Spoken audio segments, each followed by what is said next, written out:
ایک ندی جنگل میں سے گزر رہی تھی، خود کی تعریف کر رہی تھی، قابل، چست، تیز، صاف اور شفاف۔ وہ کسی اور ندی میں ضم نہیں ہونا چاہتا، وہ خود کو مضبوط اور جنگل میں بھاگنا چاہتا تھا۔ اچانک وہ میدان میں بھاگا اور وہاں کمزور پڑ گیا۔ اس میں اتنی طاقت نہیں تھی کہ وہ پھیل کر غائب ہو گیا۔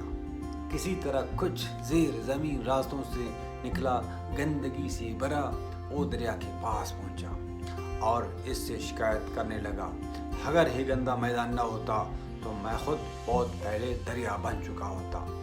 یہ سن کر دریا موجیں پھوٹ پڑی، ہے احمق ندی، قید کا ہرگز قصور نہیں کہ تم پہلے زمین میں گھس کر اتنا گندا ہو گئے۔ جو دوسروں کو دھکیلتا ہے خود دریا بننا چاہتا ہے، اس میں اتنی طاقت کبھی نہیں رہتی۔